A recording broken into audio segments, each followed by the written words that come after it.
Hello students, today we will continue with electrocardiograph. You are probably familiar with this scene from a typical hospital television show that a patient is hooked up to a monitoring machine that shows voltage traces on a screen and makes the sound peep peep peep and pee as the patient goes into cardiac arrest. Students, you might have seen during a movie or a television show that a patient is attached to a cardiac monitor and suddenly the monitor starts beeping up and the patient dies due to cardiac arrest. And students, this machine which is used to record the electrical activity of the heart. Students, the machine which is used to record the electrical activity of the heart is known as electrocardiograph. Whereas the graphical representation of the electrical activity of the heart is known as electrocardiogram. So there are two terms, you have to differentiate between that. One is electrocardiograph. This is the machine or the device which records the electrical activity of the heart. And second is electrocardiogram. Electrocardiogram is the graphical representation of the electrical activity of the heart, which we usually see over a paper or in the monitor. That electrical activity is known as electrocardiogram, whereas the machine which records this electrical activity is known as electrocardiograph.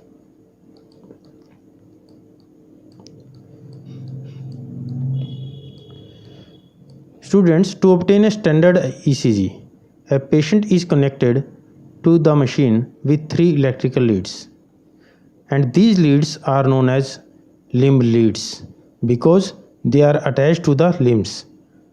One lead to each wrist and one to the left ankle. So there are 3 limb leads which are attached to the both wrists and left ankle. And by these 3 leads we obtain standard ECG. But if we want a detailed evaluation of the heart function, then multiple leads are attached to the chest region. Then multiple leads are attached to the chest region. So there are a total of 12 lead, and the ECG is also known as 12 lead ECG for detailed evaluation.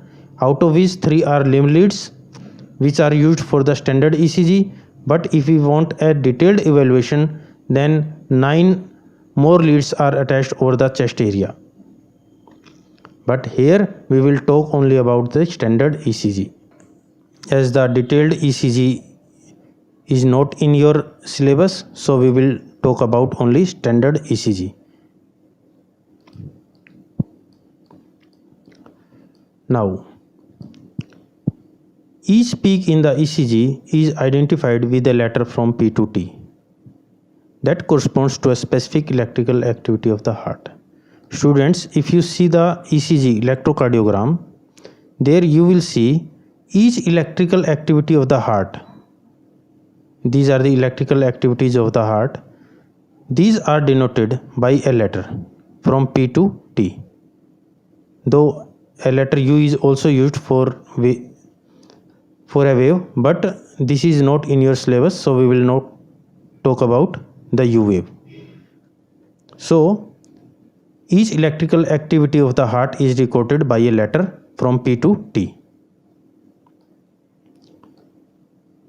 Now, this P wave represents the atrial depolarization. When depolarization of the atrial muscles takes place, atrial systole takes place, means atrial contraction takes place. The P wave represents the electrical excitation or depolarization of the atria, which leads to the contraction of both the atria. So this P wave represents the atrial contraction or atrial depolarization. The wave of atrial repolarization is not shown in ECG because that is very small wave the activity occurs for a very small period, so the wave of atrial repolarization is not shown in ECG.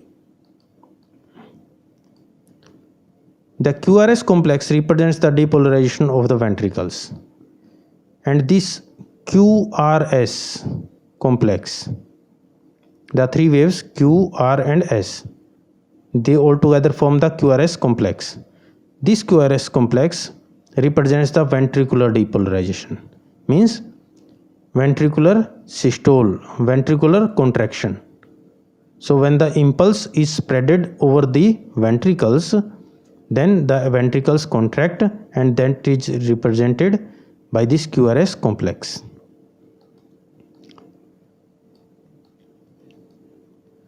The contraction starts shortly after the Q and marks the beginning of the systole. And students, this represents the electrical activity. This represents the impulse in the heart. So as soon as the Q wave begins, the contraction of the ventricle will follow this Q wave. So the contraction of ventricle will follow this Q wave. The contraction starts shortly after the Q wave and marks the beginning of the systole. So this Q wave marks the beginning of systole. Now the T wave represents the return of the ventricles from excited to normal state. And students, after this ventricular contraction, T wave represents the returning back of the ventricles from contracted to the relaxed state, means repolarization of the ventricles. So this T wave represents ventricular repolarization and means the ventricles again comes to the relaxed state. So this represents P wave atrial contraction, this QRS complex represents ventricular contraction, and this T wave represents relaxation of the ventricles or repolarization of the ventricles.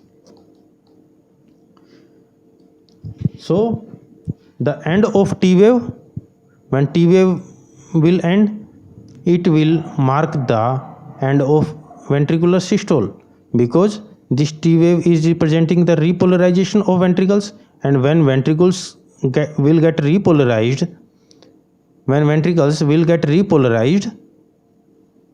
the systole will end. The ventricular systole will end here and ventricles will become relaxed.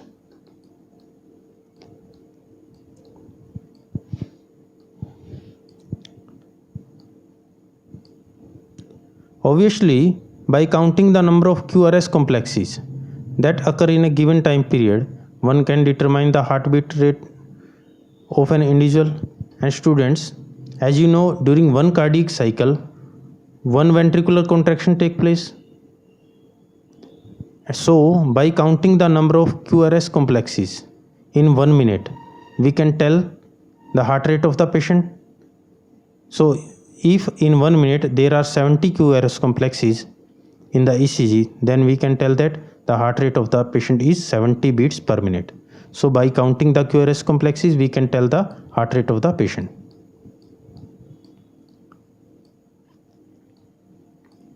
Since the ECG obtained from different individuals have roughly the same shape for a given lead configuration, and students, I earlier told you there are 12 lead ECG. So in ECG there are 12 leads. If you match the lead 1 of one person with the lead 1 of second person, then the shape of waves will be the same in the two persons. And if there is any deviation from this shape, that will indicate any abnormality or disease. So in different ECG leads, the shape of P, Q, R, S, T, all these waves is same. Hence it is of great clinical significance. So looking at the ECG waves and the abnormalities, we can judge if there is any defect in the conducting system of the heart or any other defect. So this is of clinical significance. Now students, next topic is double circulation. The blood pumped by the right ventricle enters the pulmonary artery, whereas the left ventricle pumps blood into the aorta. Students, I earlier told you in my first lecture of this chapter that the circulation in human beings is double circulation because blood passes 2 times through the heart while completing one cycle of the body. Once when right ventricle pumps the blood to the lungs, that returns to the left atria, and secondly when left ventricle pumps the blood to the aorta and the rest of the body, that returns to the right atrium. So this way blood is passing 2 times through the heart in completing one cycle of the body. So this is called double circulation, and in this double circulation we are seeing that blood pumped by the right ventricle enters the pulmonary artery. Blood pumped by the right ventricle enters the pulmonary artery, whereas the left ventricle pumps blood into the aorta. Whereas this left ventricle pumps blood into the aorta. This is the aorta. The deoxygenated blood pumped into the pulmonary artery is passed on to the lungs, and this deoxygenated blood, the blue color is denoting the deoxygenated blood. So the deoxygenated blood passes to the lungs, and from here blood gets oxygenated and then returns to the left atria, from where the oxygenated blood is carried by the pulmonary veins into the left atrium, and these are the pulmonary veins which carry the blood to the left atrium. The pathway constitutes the pulmonary circulation. So this pathway from right ventricle to the left atrium through the lungs is called the pulmonary circuit or pulmonary circulation. And the second circulation is systemic circulation. The oxygenated blood entering the aorta is carried by a network of arteries, arterioles and capillaries to the tissues. And students, blood from this left ventricle is taken through this aorta, which gets divided into arteries. Arteries further gets divided into arterioles, and arterioles finally gets branched into capillaries, and in these capillaries oxygen and nutrients are supplied to the tissues, whereas carbon dioxide and waste products are eliminated from the tissues and are dissolved into the blood, and then this deoxygenated blood is carried through the venules, which are very small veins, and venules then unite to form the veins, and veins then further unite to form the inferior vena cava and superior vena cava. These are the two large veins, superior vena cava and inferior vena cava, collectively known as vena cava. And through these superior and inferior vena cava, blood returns to the right atrium. So oxygenated blood entering the aorta is carried by a network of arteries, arterioles and capillaries to the tissues, from where deoxygenated blood is collected by a system of venules, veins and vena cava and emptied into the right atrium. This is known as systemic circulation. Now students, the two types of circulation, one is pulmonary circulation and second is systemic circulation is completed. So the circulation in human beings is called as double circulation. Now this systemic circulation provides nutrients, oxygen and other essential substances to the tissues, I have told you, and takes carbon dioxide and other harmful substances away for elimination. And this systemic circulation is carrying carbon dioxide and other harmful substances away from the tissues.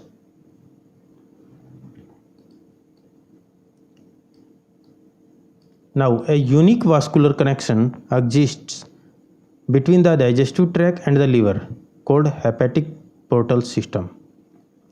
And students, if you will see, a unique vascular connection exists.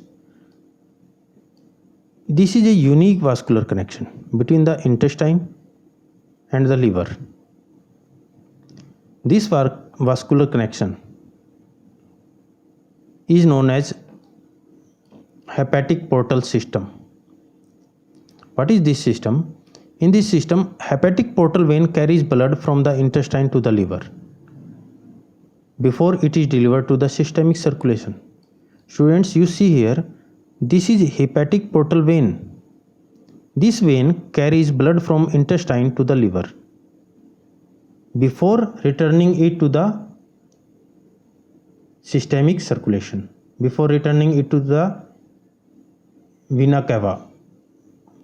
If you will see the rest of the organs, whether you are seeing the brain, the vein is directly returning the blood to the right atrium. You see kidney, the vein is directly returning the blood to the right atrium. So every organ is returning blood to the right atrium directly without passing through the other organs. So, but it is only the intestine whose blood is passing through the liver through this hepatic portal vein before returning to the right side of the heart. So this connection between the intestine and the liver is known as hepatic portal system, and this occurs through the hepatic portal vein. Because this hepatic portal system occurs through the hepatic portal vein, so hence its name. And this happens just because liver absorbs the toxins as well as the nutrients which are carried by this portal vein, hepatic portal vein from intestine. Whatever nutrients or toxins those are carried by this hepatic portal vein, they passes through the liver, and liver absorbs those nutrients and toxins and filters out the toxins.